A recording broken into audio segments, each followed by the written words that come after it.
RDS et Balco présente le petit paquet.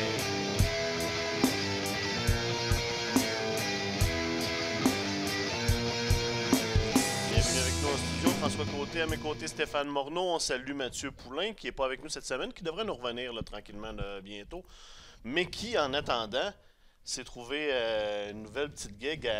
Oui. Il restera toujours la culture, Oui, c'est ça exactement mon émission à Radio-Canada. Radio-Canada. Le Snoro, il va parler de lutte, mais à Radio-Canada, monsieur, même pas avec nous autres. Mais c'est pas juste de lutte, je pensais de culture en Non, général. il va parler de littérature, mais il a commencé ça avec de la lutte, comme notre Mathieu qu'on connaît, parce qu'il y a du théâtre et de la lutte pendant un mois cet été à Montréal. Donc, il a trouvé le moyen de combiner tout ça. Là, je pense au Théâtre des Écuries, si je me trompe pas. Ouais, avec la pièce de Maxime Champagne qui va être... oui, puis une autre affaire, une relecture de Richard III. Là, mon théâtre est très, très, très loin au cégep. Donc, vous allez écouter Mathieu à la place. Oui. Ça se trouve sur le site de Radio-Canada. Sur audio, puis... On encourage notre petit Snoro préféré, qui, on l'espère, sera de retour la semaine prochaine, quand la tumulte de la rentrée sera passée. Stéphane, dimanche soir, c'était All Out. On s'est couché avec des préoccupations normales post-pay-per-view. Est-ce que c'était trop long? Est-ce que ce combat-là aurait dû être sur le show? Est-ce que lui aurait dû gagner? Est-ce que lui aurait dû perdre? Somme toute, c'était une soirée normale. Sauf que quand on s'est réveillé le lendemain matin, les préoccupations ont shifté, c'est devenu complètement autre chose. Raconte-nous ce qui s'est passé dimanche soir pour commencer, là, pour nous amener dans le vif du sujet de tout ça. Écoute, j'ai rarement vu un après-pay-per-view autant brassé pour des événements qui n'ont même pas eu lieu durant la carte. Ouais. Longue histoire courte, CM Punk redevient champion All Elite. Ça, vous l'avez vu à la télé, on sort des ondes, MJF est de retour. C'est des histoires officielles. S'ensuit le traditionnel point de presse. Là. On parle un petit peu avec les médias, comment ça a été l'événement, blablabli. Normalement, là, c'est juste du positif, ces affaires-là. Chose qui n'a jamais été faite par la WWE, qui vient...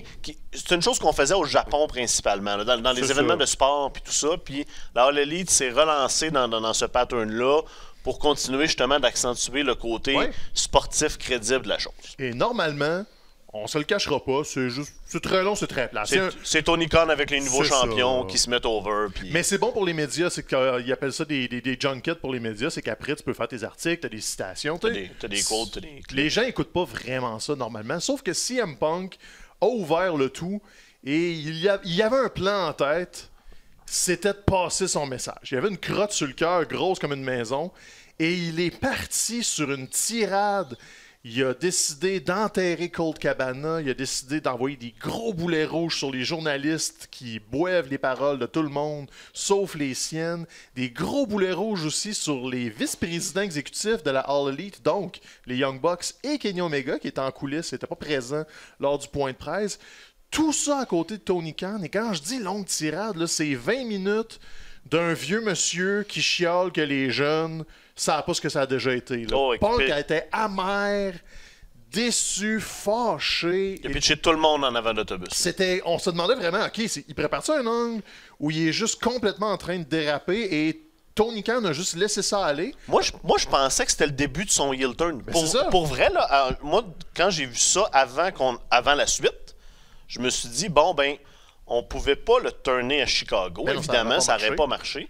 Fait que là, on commence à mettre la table pour un Punk amer qui va finalement juste blaster tout le monde. Puis, ça aurait marché, là, à la limite. Ça aurait pu être le début de quelque chose. Sauf que là, la suite de ça nous fait dire comme non, finalement, c'était pas un word, tout ça. Ça a été le début de quelque chose, mais pas ce qu'on pensait, mais pas en tout, parce que là, c'est ça. Khan laisse ça aller, le point de presse fini, il reste 40 minutes d'autres lutteurs qui viennent, mais pendant le point de presse, on remarque que Chris Jericho vient parler avec Tony Khan, il a l'air à se passer des affaires en coulisses, et on sent que c'est pas prévu.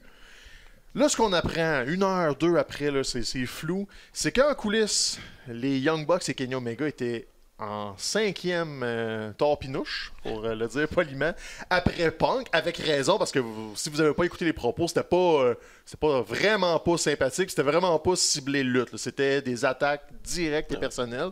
Donc, on veut des explications, mais ça s'est pas fait dans la politesse et l'harmonie. Là, les témoignages sont conflictuels et c'est problématique parce que probablement que tout ça va être devant des avocats. Mais ce qu'on sait, avec certitude, Il y a eu une échauffourée assez musclée.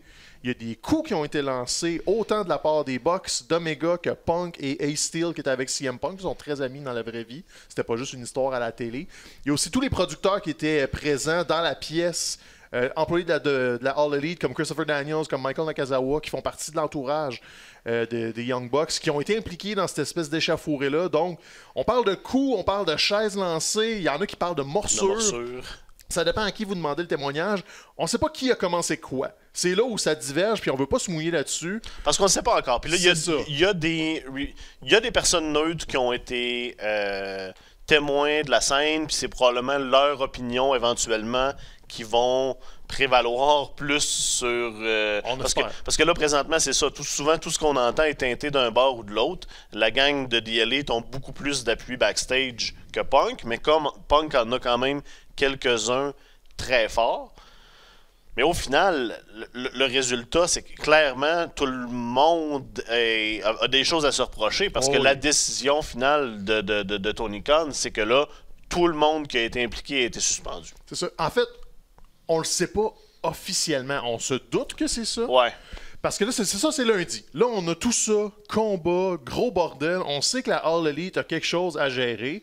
On apprend après ça en coulisses qu'il faut ramener Chris Jericho et Jon Moxley pour Dynamite, eux qui étaient supposés être en vacances après All Out. Si vous avez écouté All Out, vous avez vu que Chris Jericho a gagné, ça a bien été. Vous avez vu que Moxley a perdu, et pour lui, c'était une espèce de tremplin pour aller se la couler douce avec sa petite famille.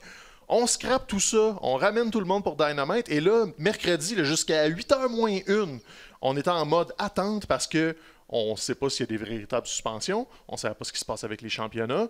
On ne sait pas, est-ce que Punk, il y a des rumeurs qu'il va quitter l'organisation. On parle de blessures aussi. Donc, pour CM Punk. C'est ça. Le gros morceau qui se rajoute à ça, c'est que le Punk se serait blessé pendant le combat contre Moxley. On parle de quelque chose qui pourrait demander jusqu'à 8 mois à l'extérieur. Donc, c'est sûr que peu importe que ça soit arrivé ou pas, il n'aurait probablement pas gardé la ceinture. 2 règnes de champion, 5 jours. 5 jours. Comment l'a dit Moxley? Week of mind, week of heart, week of body. Puis c'est... Allons là avant de continuer. On a été pendant longtemps, toi, moi, beaucoup de monde, des ardents défenseurs de CM Punk à scander, à vouloir son retour, à penser qui a été un des morceaux les plus importants dans l'histoire de la lutte, à le vouloir revenir dans le milieu de la lutte. Là, il est revenu, puis là, 1 an plus tard, on est content qu'il peut-être reparte. C'est ça le problème. On est vraiment pile 1 an plus tard. Là. C'était All Out l'année dernière. Et c'est un des petits bémols qu'on avait soulevé. On était moins fidèles au poste pour les épisodes, mais quand on parlait entre nous autres, on le soulevait. Peut-être qu'après 7 ans, c'est peut-être plus que ça a déjà été CM Punk. On se le demandait, parce que UFC, ça n'a pas tant marché, puis 7 ans, c'est quand même long. Et ça a été une bonne année. Dans le ring, ça a été correct. Je pense qu'il était capable de tirer son épingle du jeu, mais c'est pas le CM Punk de sa mi-trentaine. Non. Et là, avec toute cette fin en queue de poisson-là, l'amertume, et là, évidemment, les critiques commencent à sortir de toutes parts, là, notamment Eddie Kingston, qui se gêne pas pour en rajouter une couche. Faut qu'on se le demande, là. CM Punk est devenu ce qu'il décriait il y a 10 ans. Ce qu'il a toujours détesté. Et c'est peut-être bon débarras pour la All Elite qui n'ont pas besoin d'un vétéran qui est en train de devenir une espèce de figure polarisante juste tout seul dans son coin, alors que tu as des présences super fortes comme Jericho, comme Moxley, comme Danielson, qui, eux, rassemblent autour d'eux un vestiaire. Ça, c'est une affaire qui est ressortie de tout ça cette semaine. Non seulement comment Chris Jericho a aidé à gérer la situation backstage dimanche soir, mais il y a aussi eu apparemment une réunion de talent mercredi avant l'émission qui aurait été menée par Moxley, Jericho et Danielson. Donc, 3 gars avec beaucoup d'expérience, 3 des plus gros noms dans la business. Puis là, c'est ces gars-là qui ressortent comme étant non seulement les vrais leaders dans l'élite, mais les gars sur qui tu peux te fier. Puis là, Moxley qui devait partir en break, là, tout d'un coup, fait une promo en feu à tout casser, justement, pour essayer de ramener le monde, fini en disant, tu sais, comme « It's time to be a legend now », ou je paraphrase, là, mais Puis là, on veut nous amener dans un endroit où c'est comme, OK, c'est beau, là, on oublie CM Punk, puis on part vers l'avant. Puis tout Dynamite avait ce feeling-là un peu là, on va all-in pour vous montrer qu'on on est capable de passer à autre chose. Le pire, c'est que on le savait avant All Out. Souvent, All Out marque la fin d'une saison puis le début de l'automne, mais à ce point-là, pas tant. Là, personne n'a prédit ça, évidemment. Sauf que c'est ça. C'est que le défi de Khan et de la All Elite, c'était de se revirer sur un 10 cents et de nous présenter un Dynamite avec un nouveau visage. Et là, comme je te disais, on ne sait pas pour les suspensions. On attend probablement que tout ça soit bien décanté avec des avocats. Parce que là, il y a eu probablement des altercations physiques. Il y aura peut-être des poursuites. Ce qu'on sait, par contre, c'est qu'on n'a pas mentionné CM Punk. Non. On n'a pas mentionné The Elite en ondes, à l'ouverture de l'émission. On a juste mentionné que les championnats étaient vacants. Ouais. Donc, ça présume qu'un Punk, non seulement il y a la blessure, mais si tu veux ma prédiction, là, tout de suite, maintenant, là, début septembre, on ne verra jamais CM Punk à la All Elite. Parce que j'ai tendance à être d'accord. Les rumeurs en plus parlaient qu'il faudrait qu'ils viennent s'excuser devant le vestiaire et faire amende honorable. Et là, avec l'amertume qu'ils viennent nous déployer en mangeant ses petits gâteaux puis en insultant tout le monde pendant un point de presse, il n'y a pas la face d'un gars qui va venir se présenter devant le vestiaire pour dire « Hey les boys, je m'excuse, je suis allé trop loin. » Il va juste prendre son chèque puis rester chez eux. Feeling, je le connais pas du tout, j'ai aucune initiative personnelle avec lui. Ouais. Ce que ça dit, le langage corporel et la suite des événements, Punk, il est déjà parti dans sa tête, il est check-out, comme quand il est parti de la WWE, sans avertir personne, il a pris ses clics, ses claques. Par contre, pour le DLE, là, ce qui arrive, c'est ça va être intéressant. Eux aussi ont menacé de partir, selon ce qu'on a entendu, mais c'était probablement en réaction à si Punk reste, on veut rien savoir. Ouais. Là, Punk sera plus là. Eux peuvent pas vraiment partir sans que ça fasse de remous. On parle quand même du moteur créatif qui a lancé le 3 des membres fondateurs. Et avant cet événement-là, avait pas vraiment grand-chose à se reprocher. Peut-être quelques petites anicroches en coulisses, mais rien de majeur. Il n'y a personne qui se disait « Ah ouais, les Bucks puis Omega, ils se bookent tout le temps pour gagner puis ils enterrent tout le monde. » Au contraire, les Bucks se sont tenus loin du championnat par équipe longtemps, ont mis d'autres équipes de l'avant. Omega, ça a pris 2 ans avant qu'ils deviennent champions. Ils ont laissé ça aller. Donc, ça, c'est une question de temps et c'est là où on va voir la gravité de tout ce qui est légal, avocat. Et éventuellement, probablement, Khan va annoncer qu'il y avait suspension et là, va les nommer en ondes. Sauf que là, c'est ça. On a tiré la plug, on fait un gros reset, en bon français, de tout ça. Plus de champions du monde, plus de champions trio, alors que c'était des nouveaux champions couronnés dimanche. Exactement. Mais pour nous autres, en tant que public, c'est excellent parce que là, tu te retrouves avec un mois de septembre rempli de Dynamite, plein à craquer de combats qui n'ont pas de bon sens. Parce que là, on a fait 2 choses. On a, donné les ceintures trio à une nouvelle équipe dès hier soir. Pas de tournoi. Pas de tournoi. Death Triangle contre les Best Friends Orange Cassidy. Death Triangle qui remporte un match pleinement mérité. J'ai aucun problème à voir ces gars-là porter les ceintures comme deuxième/premier champion. Là, il aurait facilement pu gagner le tournoi initial. On va pouvoir aller de l'avant de ce côté-là. Mais là, du côté de la scène du championnat du monde, c'est là que c'est intéressant. Parce que là, on a créé un tournoi qui va piquer dans 2 semaines, pas dans un mois. C'est vraiment dans 2 semaines le Dynamite Grand Slam à New York. On a eu un match surprise pas annoncé de ce tournoi-là hier soir. Danielson, Adam Page. Combat de pay-per-view, honnêtement, c'était 20 minutes solide. C'était vraiment, vraiment bon. Là, Danielson a gagné, va affronter Chris Jericho la semaine prochaine à Dynamite. Ce vendredi à Rampage, Sammy Guevara, Darby Allin s'affrontent. 2 jeunes piliers de la fédération. Je pense que c'est 2 spots mérités pour eux autres.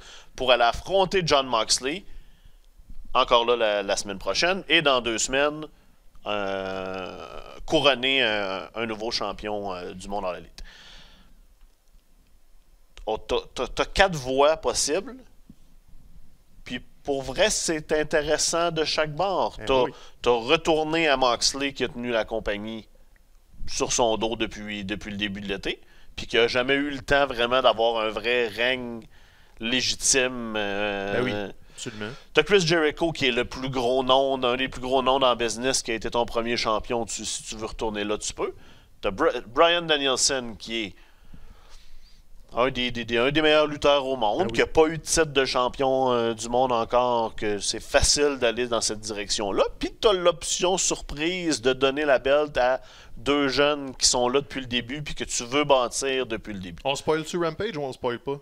Parce Vas-y. que évidemment, ils ont enregistré tout ça à Buffalo après Dynamite, donc on sait qu'ils affrontent Moxley. Moi, je le sais même pas. Ce que vous allez voir vendredi à Rampage, après ça a l'air que ça va être excellent. Là, Claudio Castagnoli contre Dax Harwood, Ouais. c'est un des excellents combats qu'il y a eu cette année. Mais le résultat du combat, après un bordel d'interruptions et d'interférences, Sami gagne Oh, contre Darby avec l'aide slash je pense qu'il y a eu Ty Conti s'est fait assommer par accident puis ça a fait une distraction. Donc Sami passe pour aller affronter John en demi-finale la semaine prochaine à Dynamite.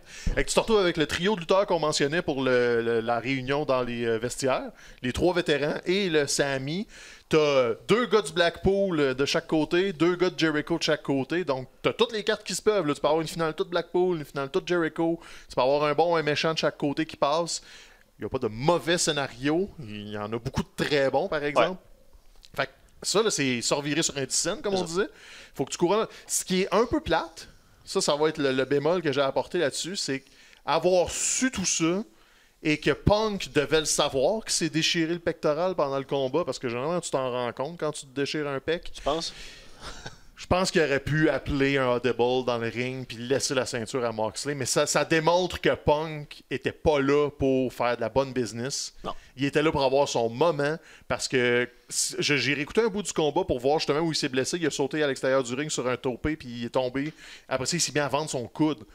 Alors que ça n'a pas de sens. C'est lui qui fonçait dans Moxley et c'est là il sentait tout de suite qu'il y avait quelque chose de problématique. Et quand tu écoutes des lutteurs en parler, quand tu déchires le ligament autour du pectoral, tu le sais. C'est pas quelque chose qui va te surprendre après le combat. Tu te doutes que c'est grave. Comme quand Finn Balor s'était débarqué une épaule quand il était devenu champion universel. Il savait tout de suite que c'était probablement out pour un bout. Quand Cody a relutté, c'était pas ça, là, quand il a lutté, il avait un pec bleu au complet à cause du bleu. Cody, c'était la version extrême que lui, tout son muscle était complètement détaché et il le savait avant le combat, mais il a fait regarde, ça va faire mal comme une bitch. Il peut pas être plus blessé que là, fait qu'ils ont fait le combat quand même. Donc Punk devait, il y a 42-43 ans, il devait se douter que cette blessure-là, c'était pas juste un mal de tête demain matin.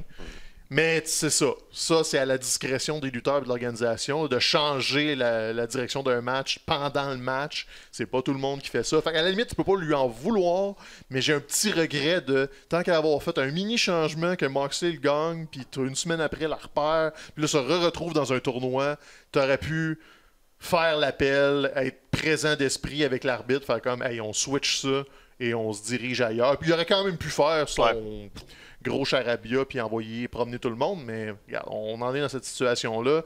Tony Khan a fait du mieux qu'il pouvait, mais comment dire, il y a un petit quelque chose qui me montre que Tony Khan est dépassé par tout ce qui arrive. Là. Je pense qu'il réalise pas à quel point. Tu sais, oui, il est impliqué avec le sport à cause de son père. Son père a une équipe de football, une équipe de soccer. Tu sais, il est habitué de travailler avec des sportifs. Mais je pense qu'il n'est pas habitué de travailler avec une compagnie qui a 100 gars qui veulent tous être les champions du monde de lutte et qui sont tous drivés par un ego, par une envie de divertir, par une envie de... Si vous avez côtoyé des lutteurs d'une façon ou d'une autre, vous le savez que s'il y a un micro sur une table, ils veulent le micro. Tu sais, c'est ça l'ADN du divertissement, d'avoir l'attention. Et Tony Khan est un... Ça lui prend là, une présence d'expérience à côté de lui pour calmer le jeu, parce que une dérape comme CM Punk a fait devant des journalistes pendant 20 minutes, normalement, tu as quelqu'un qui aurait dû tirer à la plug là-dessus bien avant, qui se mette à insulter Jean, puis Jacques, puis son voisin. Là. Dès qu'il s'était mis à déraper sur Colt Cabana puis dire qu'il y a un compte de banque partagé avec sa mère, c'est quoi le vierge de rapport? Quelqu'un aurait dû avoir la clairvoyance de faire « Ok, c'est assez, Punk, on va passer au prochain. » Mais il manque ça. Donc là, pour le spectacle, c'est cool. On se retrouve avec plein de combats, des tournois, des nouveaux champions et des nouveaux match-ups. Mais pour la stabilité de la compagnie, on peut commencer à comprendre certains talents, se dire, y a-t-il un début d'asile qui commence à se pointer ici, puis des mauvais souvenirs de quand Kevin Nash puis sa gang faisaient la loi WCW? On dit pas que c'est ça. On dit juste que ça pourrait être ça. Et quand on va le regarder dans 5-6 ans, ça va peut-être pointer vers « Ok, là, il l'a échappé. Là, il l'a échappé. » Et Faudrait qu'il le redresse avant de l'échapper trop fort. Là. Tu veux-tu te mouiller sur où tu irais comme prochain règne de champion du monde? Est-ce qu'on retourne encore dans le... Moi, j'ai vraiment l'impression que l'option Danielson est la plus... Pour moi, c'est la plus intéressante parce que on l'a pas vu comme champion. Puis est-ce qu'on veut encore une fois juste retourner à Moxley qui là va devenir 3 fois champion en l'espace de peu de temps? Je pense que là, Moxley est là pour faire 1 ou 2 combats puis aller prendre ses vacances. Là. À un moment donné, le gars, il les mérite. Le problème de la prédiction, c'est qu'est-ce que tu fais avec MJF? Parce que là, tu lui as donné le jeton. Là. Attends un petit peu. Ça, c'était mon je voulais pas que tu ailles là tout de suite parce que pour moi, c'était le prochain sujet. Le perdant de l'opération, c'est MJF. Ouais, il est perdant. Parce que là, le retour dimanche soir, là, tout d'un coup, est relégué en 3e, 4e titre après tous les plus gros headlines qui sont arrivés depuis. Là, fait une promo où là, il joue face pendant 5 minutes avant de remontrer ses vraies couleurs avec John. Refait un peu le même shtick qu'il a fait dans la dernière run, c'est-à-dire parler de la WWE à mots à peine cachés, parler de partir là-bas en 2024 avec le championnat, de s'en aller dans une vraie fédération pour utiliser ces mots. Puis là, à un moment où la All Elite est un peu j'ai juste une shambles en anglais là où tout est un peu on a comme envie beaucoup plus de se rallier derrière des leaders qui vont se battre pour la All Elite que là de cheerer pour MJF qui brise le 4e mur puis qui parle de l'autre bord quand on devrait pas parler de l'autre bord. T'sais. C'est ça qui est problématique. C'est comme là, on a une situation où il faut un nouveau champion et là, il faut décider. Est-ce qu'on a un champion de transition pour la donner à MJF dans quelques mois ou on met MJF un peu sur la glace dans le sens fais tes affaires pendant 6, 7, 8 mois puis on se reparlera pour le championnat du monde au printemps prochain lors d'un pay-per-view autour de Forbidden Door ou de leur pay-per-view qu'ils ont toujours en mai. Double or Nothing, je pense, en mai. Parce que c'est ça l'enjeu. Parce que ma prédiction, si c'est un champion de transition, je pense que tu peux rouler Jericho une autre fois avec une coupe de tricherie pour pas faire mal à Danielson. Si c'est pas un champion de transition, c'est le temps de tirer la plug pour Danielson, de faire une finale Blackpool Combat Club, genre, puis on serre la main au début, on donne tout ce qu'on a, puis t'envoies Moxley en vacances 1 mois ou 2 pour se reposer pendant que Danielson doit affronter justement là, toute la gang de Jericho amer, name it, là, des aspirants, il va en avoir autant que tu veux. C'est vraiment l'élément MJF qui est problématique parce que là, tu l'as joué cette carte-là. Ouais. Il a une chance au championnat et quand il va le cacher in, son jeton, tu peux pas le faire perdre. Faut que tu crées un moment où MJF gagne. Donc, soit c'est un long chase jusqu'à ça ou tu le distrais à faire autre chose. Mais ils n'ont pas installé rien. Ils ont installé lui contre Moxley très brièvement. Mais c'est pas MJF contre Moxley, la rivalité qu'on voulait voir. C'était probablement MJF contre Punk. Ça, c'est mort. Ouais. Donc, c'est MJF contre Tony Khan et c'est ça, là, on peut pas juste le faire venir dans le ring, faire des promos. Je m'en vais dans 2 ans, payez-moi. On vient de te payer, t'es revenu. Fais quelque chose. Parce que là, c'est un peu ce que je voulais pas voir avec le match d'échelle, le Casino Ladder Match. C'est que j'avais peur qu'on le donne à MJF parce qu'après ça, tu te peintures dans un coin. Là, tu peux pas donner le combat sans qu'il gagne. Mais tu veux pas donner le combat trop vite parce que tu perds l'intérêt de l'avoir avec le chip longtemps. Et là, il faut que tu couronnes un nouveau champion. Ils n'ont pas l'habitude d'avoir des courts règnes, les champions All Elite. Il n'y a personne là-dedans que tu veux qu'il soit un champion de 1 mois ou 2 pour que MJF aille les flipper de bord en novembre. Donc, c'est vraiment embêtant. Mais je pense que c'est le temps de Danielson. Et malheureusement pour MJF, c'est... On va te trouver d'autres choses à faire en attendant ou faut que tu passes au travers du Blackpool Combat Club une couple de fois pour arriver à Danielson qui lui va devoir défendre on sait plus trop là, il faut qu'on lui trouve quelque chose après ça, mais ça va être des excellents combats, c'est parce que tu peux pas le faire perdre 2 fois en ligne contre Jericho en 2 semaines. Puis au final là, c'est une affaire aussi qui est triste, c'est que là ça va falloir que John Moxley prenne 2 pins en quelques semaines au lieu de 1 pour pouvoir partir en break qui est pleinement mérité là. Ou tu le protèges et tu installes une rivalité où Sammy utilise tous les moyens du bord pour le battre. Puis là, t'essayes Sammy contre Danielson, voir, t'es-tu capable de me sortir un 5 étoiles contre D-Bry? Oui. On prend une note pour l'année prochaine, mais non. on va peut-être te renvoyer faire des combats mix avec Ty Conti au Mexique. T'sais.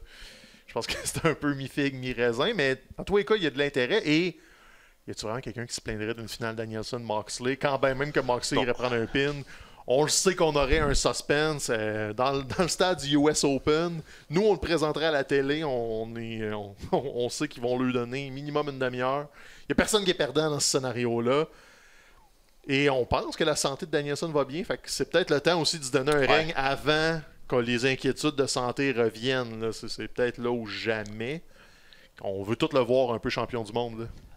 Tantôt, tu as parlé d'audible. C'est un terme qui vient du football où un jeu est prévu, puis le corps arrière, quand il voit la défense, lui fait un call de on fait autre chose. C'est rarement arrivé à ce point-là que pendant un combat, moi je regardais Twitter, puis beaucoup des noms respectés dans la business, côté journaliste, je parle de Sean SRS, là, Sean Ross Sapp. Il y a d'autres noms, il me semble que Brian Alvarez l'a fait. Il y a plusieurs personnes qui l'ont fait pendant The Acclaim contre Swerve in Our Glory. Beaucoup de monde callait au audible parce que clairement, c'était Swerve in Our Glory qui était booké pour retainer les belts. On s'attendait à ça. Mais là, il y avait un moment où The Acclaim était over comme c'est pas possible. Ils ont donné tout un combat aussi, d'ailleurs. Puis là, on va refaire le match dans 2 semaines à Grand Slam. On va probablement essayer de recréer ce moment-là, puis là, leur donner les belts. C'est-tu trop tard? On aurait-tu dû caller l'audible ou on peut builder? Je pense qu'on peut builder encore. Ils l'ont bien fait cette semaine à Dynamite avec Swerve qui vient couper le rap. C'était génial. Moi, pour vrai, je me suis levé dans ma chaise pour me rapprocher, pour écouter qu'est-ce qu'il allait rapper. Oui, on voulait, là. Puis là, quand la musique de Swerve a parti, j'étais comme « Oh, les... » C'est ça. C'est la beauté de ça. Mea culpa, j'ai dit la semaine dernière, je sais pas si je l'ai dit en ondes ou juste hors d'ondes, que The Acclaim était des espèces d'aspirants de remplissage. Puis que je me demandais un peu où ce qui s'en allait avec ça. Je pensais pas qu'elle allait nous donner ça. Pas que j'aime pas The Acclaim, c'est juste que ça fait plusieurs mois qu'ils sont un peu au milieu de la carte à faire des niaiseries avec les guns. Les enfants de Billy Gunn, c'est pas du matériel de championnat. Mais là, ce combat-là, ils sont... Tu sais, il y en a des combats dans des carrières que tu peux pointer et dire, OK, ça, c'est important, là, quand... Tu sais, ils sont historiques après ça, ces combats-là. Quand Austin perd connaissance, la face en sang contre Bret Hart, il y avait déjà une carrière, Austin, il était déjà populaire, mais il y a un avant et un après. Ouais. Et là, il y a un avant et un après pour The Acclaim. Et là, on a 2 semaines de poursuite. On veut les voir changer. C'est ça la beauté. Oh ouais. Oui, on aurait aimé ça qu'ils changent la décision dans le ring, mais là, ce qui arrive, c'est que tu as le prix, là, puis tu te le fais tirer un petit peu comme une carotte au bout du bâton, puis tu vas le suivre, le bâton, puis la carotte, tu vas la vouloir en motadine, et ça va te permettre aussi de faire officiellement probablement la rupture entre Swerve et Keith Lee, parce que Keith Lee est resté un peu gentil dans le combat. Swerve, lui, était comme non, qui mange de la boîte. C'est juste Swerve qui est venu interrompre hier soir. Qui est venu. Donc là, on va vraiment jouer cette carte-là, et ça va te permettre d'avoir un changement de titre. Là, je pense que sans le télégraphier, les gens vont tellement le vouloir. Ouais. Tu vas être à New York, ça va être un pop de fou. Ça te permet de casser après ça Swerve. Donc, tu envoies Keith Lee et Swerve faire autre chose. J'ai aimé qu'il ne l'ait pas changé. Et j'aime la surprise. C'est la preuve encore que tu peux construire ton talent sans l'enfoncer dans la gorge du monde. Puis éventuellement, si le talent prend la balle puis va marquer des buts avec, là, ben, le monde va répondre puis ils vont faire « Hey, on les aime, ces gars-là. » Parce que The Acclaim, là, pendant 2-3 mois, Bowens était blessé, était dans sa chaise roulante, puis au lieu de juste attendre puis revenir, non, il s'est mis à développer une chimie avec Billy Gunn, à faire des ciseaux avec Billy Gunn dans son fauteuil roulant. Il n'était pas obligé de faire ça. Il aurait pu juste faire le petit gérant tranquillos qui fait de la couleur. Non, ils ont décidé, on va essayer des affaires, on va lancer des balles sur le mur, puis il y en a une couple qui vont coller éventuellement, puis là, ça a super bien marché, et ils l'ont changé la direction 3 fois. Le Billy Gunn était avec ses fils, puis avec ses fils, revient avec ses fils. Il revient avec eux autres. L'histoire n'était pas smooth, pas en tout. Par contre, ça t'a permis d'arriver à ce moment-là où, dans ce combat-là, The Acclaim, on y a cru là, les 2 et 7 8e après le mic drop, notamment, que c'était comme « Oh my God! » On était là. C'était le combat de la soirée All Out, je pense qu'il n'y a même pas de doute. Non, sérieusement, puis il n'était même pas dans ma liste. Le fight trio a été très bon aussi en début de carte, mais ça, c'est le combat qui était là. Puis là, tu as une équipe qui est hot, qui a beaucoup de heat.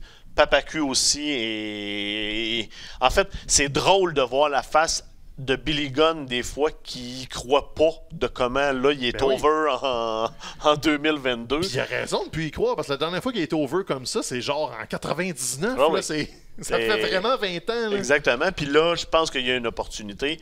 C'est pas toujours facile, des fois, de cacher in quand un acte est extrêmement over puis que c'est pas ça les plans. Tu sais, comme là, je vais donner l'exemple d'FTR qui ont été, mettons, dans le dernier mois, qui était extrêmement over, mais tu pouvais pas juste retourner là, juste leur redonner les belts, ils en ont déjà de partout dans le monde un peu, puis des fois tu te dis comme moi, ben là, tu sais, là ça recoule down, ça va plus être le temps de leur donner. Mais là, tu as quelque chose qui est hot, puis ils peuvent réagir rapidement, puis les rendre champions.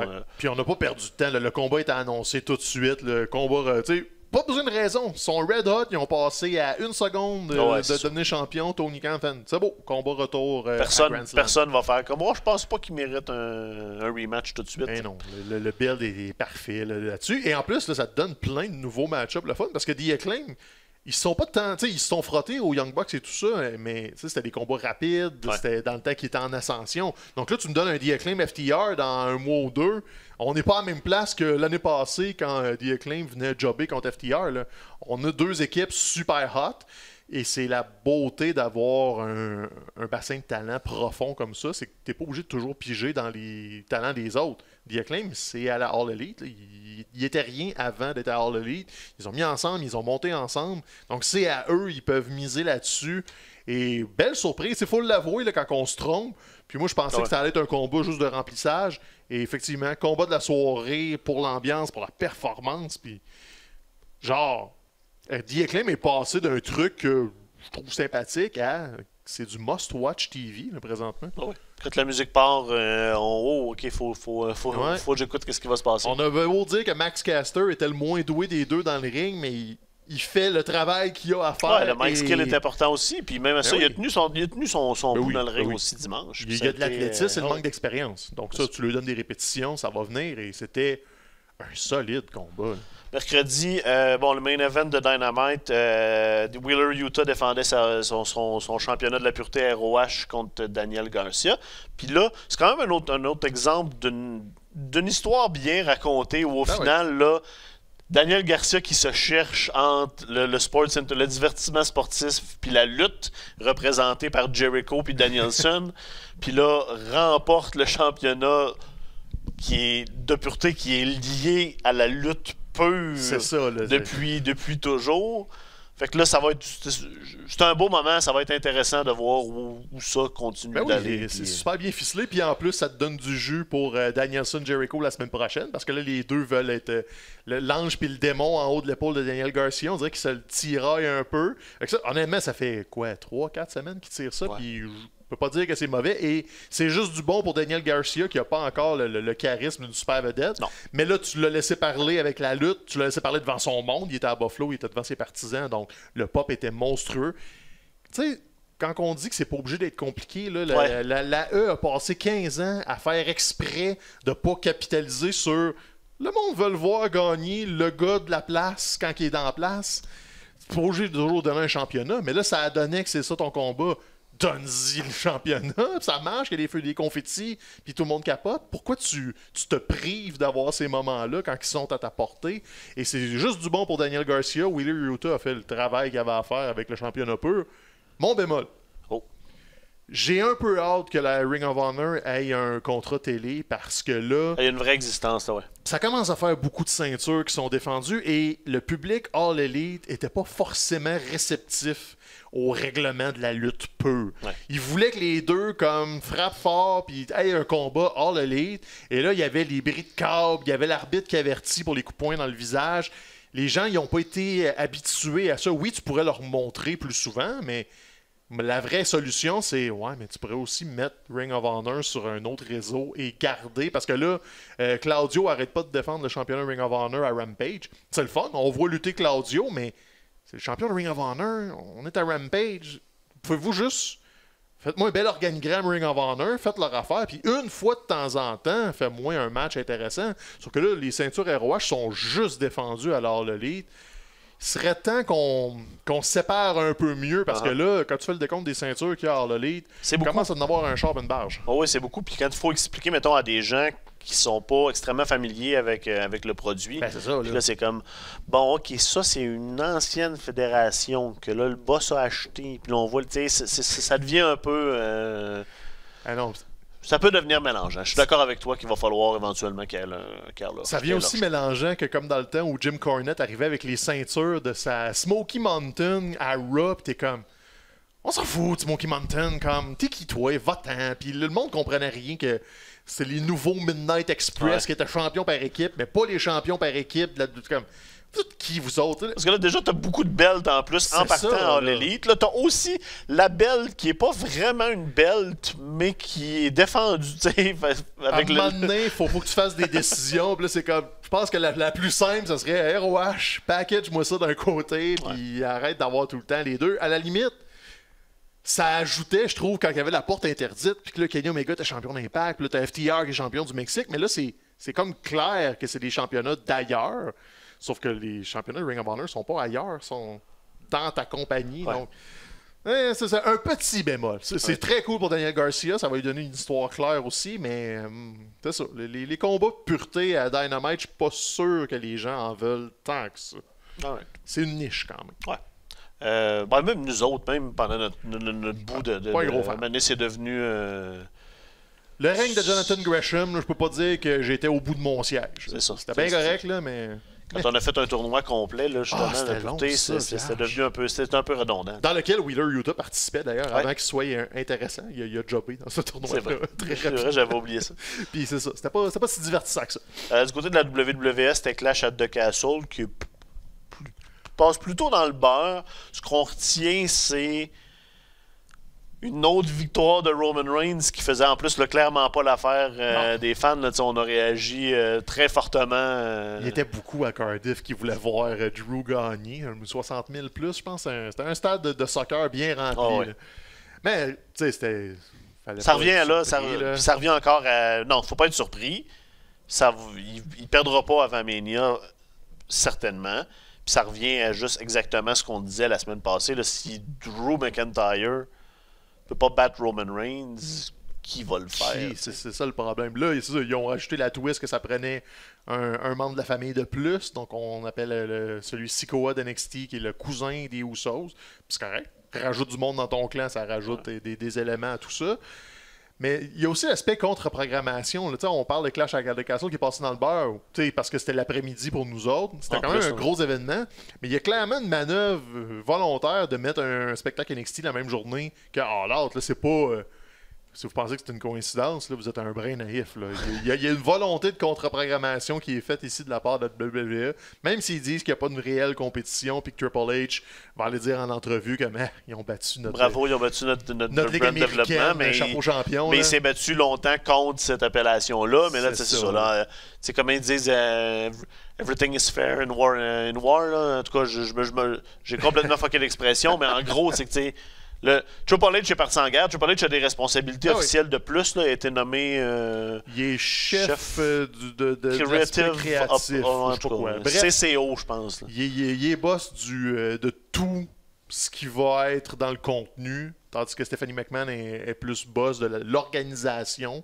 Donc, s'il y a quelque chose à la TV, ça passe sur le bureau de Triple H d'une façon ou d'une autre, essentiellement. Puis, tu sais, ça semble être extrêmement positif pour l'instant. À date, oui.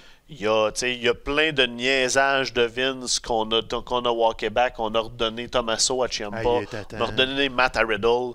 Fait que tu sais, tranquillement, là, on élimine. Pis... on a ramené Braun Strowman. Là, Aleister Black, c'est rien de confirmé, là, mais serait libéré par la All Elite avec énormément de conditions. Genre, il ne pourra pas se pointer à la WWE pendant un petit bout, probablement, mais il faut s'attendre à ce que dès que cette période-là soit terminée, il y a des bonnes chances qu'il retourne retrouver Triple H qui avait fait des bonnes choses avec lui à la NXT. Puis ce qu'on avait entendu, c'est qu'il voulait une pause mentale. Fait que, tu sais, c'est peut-être une pierre deux coups. Là. Il va prendre sa distance dans l'élite et aller se reposer en même temps.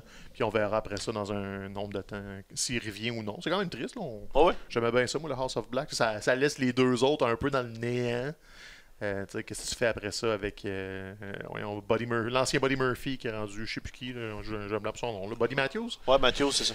Et l'autre imposant, donc c'est comme... Brody King. C'est ça, c'est plate pour eux, mais tu peux garder l'équipe, c'est juste qu'ils n'ont plus de meneur en tant que tel.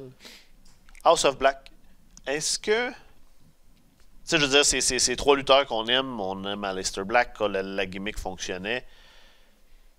J'ai la misère à pas faire le parallèle avec Bray Wyatt. Puis est-ce que les gimmicks surnaturels en 2020 et des poussières peuvent plus fonctionner? C'est ça la morale de toutes ces années-là de The Fiend, de House of Black à partir tellement fort qu'il y a un choc quand on les voit, mais qu'après ça, c'est pas viable à long terme, ces gimmicks-là? Je pense que la lutte contemporaine aime pas les contraintes. Ce qui arrive quand tu te crées un personnage comme ça, c'est que tu as un casting qui est très clair, mais tu as aussi des limitations. Tu peux pas te mettre à faire des affaires comiques quand tu arrives avec un crâne sans tête puis des signes sataniques qui te pendent d'en face. Donc, tu te peintures un petit peu comme dans Jean-François un coin. Kelly. Le monde ne le savent pas, mais Jean-François Kelly arrive comme ça au show là, avant de mettre sa Kelly chemise. Kelly a un gigantesque pentagramme de tatoué dans le dos avec des brebis égorgées. C'est très spécial. Il finit à faire ses chroniques avec des chemises de flamant rose, là, mais vous voyez pas toutes. C'est comme quand Bray Wyatt avait des chemises à fleurs. C'est comme une petite subversion. C'est ça.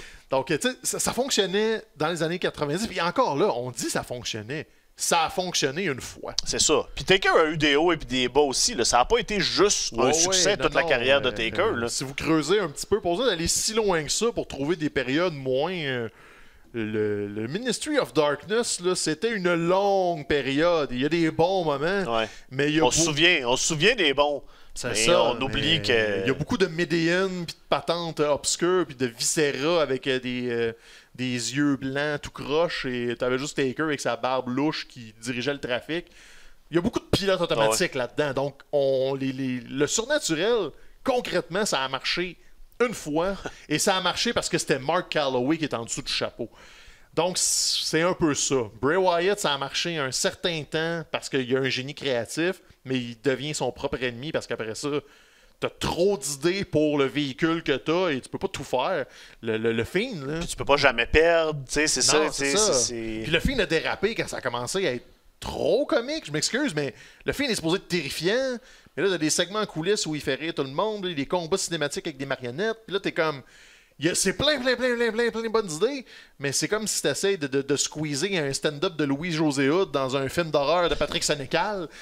Il y a des affaires qui vont pas forcément ensemble, puis il faut que tu réalises que là, tu t'es limité à un truc, et tu peux exceller dans ce truc-là, mais probablement que si t'es surnaturel, ben t'es pas le champion du monde qui va aller faire un talk show le mardi matin à NBC avec les petites blagounettes puis les cafés. Et, comment ça va ta vie de lutteur quand justement t'as un pentagramme dans le milieu du front?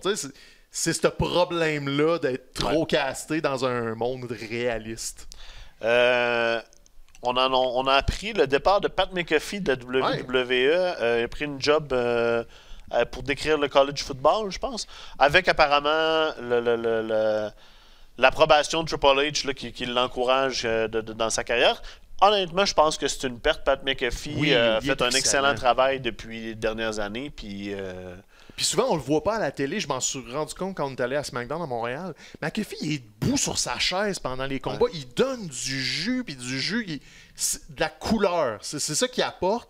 Et si vous êtes moins familier, Pat McAfee, il jouait dans la NFL avant, évidemment. Là, il martèle moins ce clou-là à la télé parce que ça fait 5-6 ans déjà qu'il est impliqué avec NXT, tout ça. Mais Pat McAfee a joué dans la NCAA, a joué dans la NFL, donc connaît son football, a son podcast avec des joueurs de football, donc il est tout le temps impliqué dans le monde du football. Et ESPN est partenaire un petit peu aussi avec la WWE à cause des associations avec la télé. Donc, tu sais, c'est pas si loin que ça de la WWE. Et je pense aussi qu'il y a une volonté de... Il y a toujours une relation d'affaires, d'intérêt, d'attraction.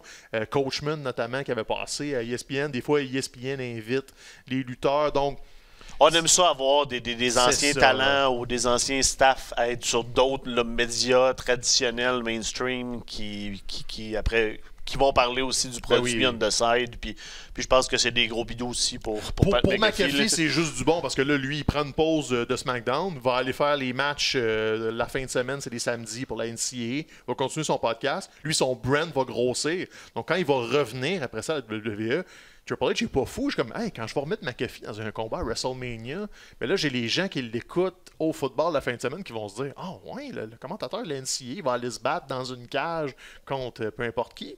Hey, on va aller regarder ça.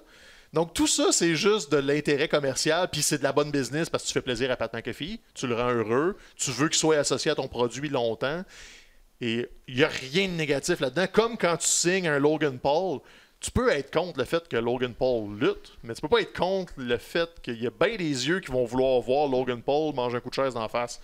C'est des bonnes affaires. Puis Triple H a ce sens-là à date. Il a le flair pour bien faire ça. Et je me demande un peu qu'est-ce qu'ils vont faire. Par exemple, Michael Cole se retrouve un peu laissé à lui-même. Donc, il va voir ça va être qui la couleur. Parce que Michael Cole aussi, le départ de Vince McMahon, le gars vient de perdre là, un sac à dos plein de briques. Puis là, il marche, il s'amuse, il parle, il donne son opinion pendant des combats. T'es comme, voyons, ça fait 20 ans, t'es là. J'ai jamais entendu ton opinion. Tout ce que je sais de toi, c'est que t'as des tatouettes d'enfants de 4 ans sur le chest. Puis là, soudainement, Michael Cole a une personnalité. Comme... on a le talent de Michael Cole ressort là, maintenant, qui est pas enchaîné. Ça fait vraiment du bien. Là. On a souvent critiqué son travail. C'est pas Jim Ross, c'est pas Jerry Lawler.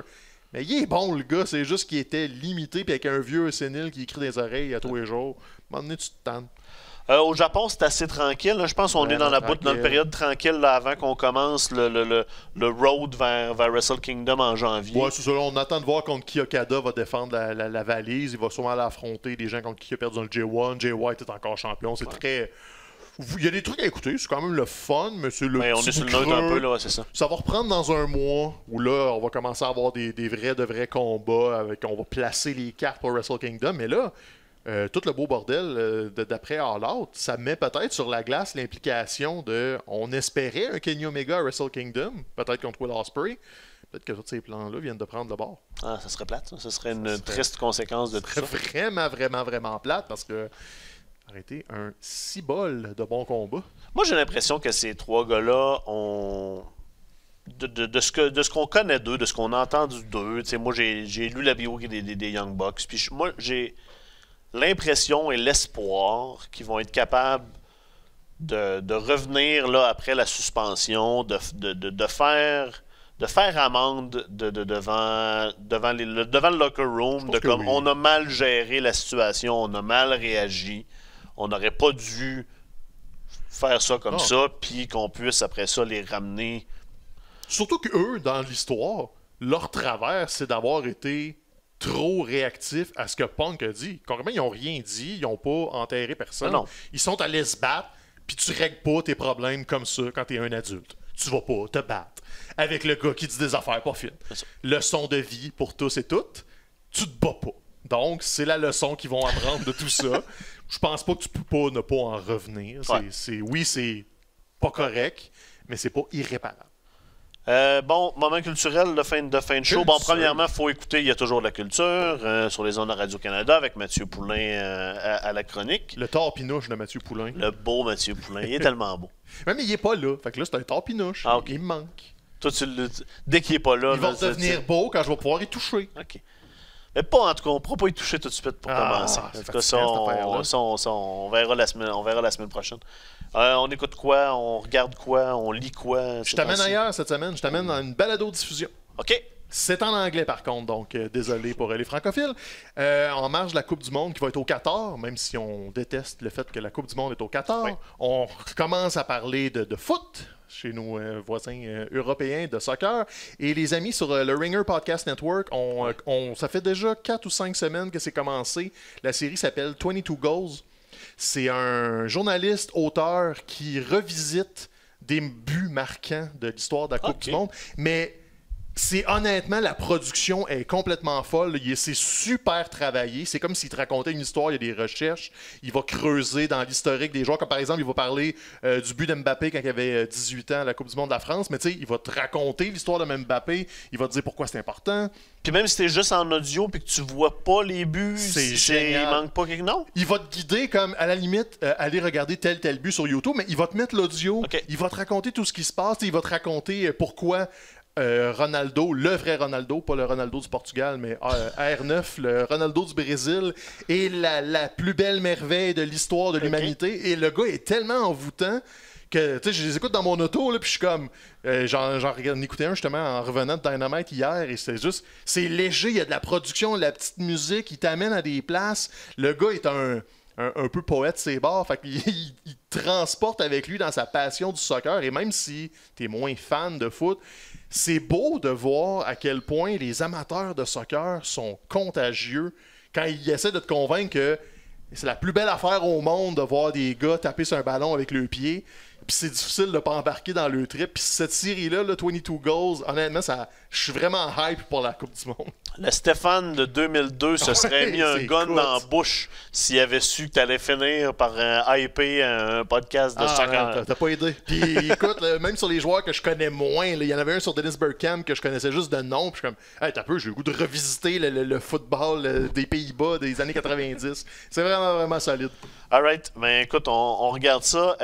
Tout le monde, Dynamite mercredi prochain, encore là, un gros show avec là, les 2 demi-finales du championnat du monde déjà d'annoncer. Fait qu'on va avoir de la lutte pour minimum 1 heure solide, plus whatever qui arrive cette semaine, qui arrive tout le temps de C'est ça, il arrive toujours quelque chose. Donc écoutez ça, écoutez Mathieu. Merci de continuer d'être là. Merci à Félix Payet, le plus cocky des techniciens. Oh oui, si tu savais, là, c'est un des pires. Il se prend pas pour un 7-up flat? En fait, c'est qu'il est tout le temps cocky, puis après ça, il se plante. Puis là, on n'arrête pas de se dire, mais arrête d'être cocky, puis t'auras pas de problème, mais il apprend pas de sa leçon. Tu sais, la jeunesse. C'est comme un enfant qui écoute pas vraiment la consigne, puis qui là s'enfarge, puis il se fait mal, puis t'es comme... T'as couru après, chef. C'est exactement ça. Fait que merci à tout le monde. Continuez de nous écouter. Puis Félix, tu peux partir la petite toune puis mettre la slate. Merci tout le monde. Ciao. Ciao.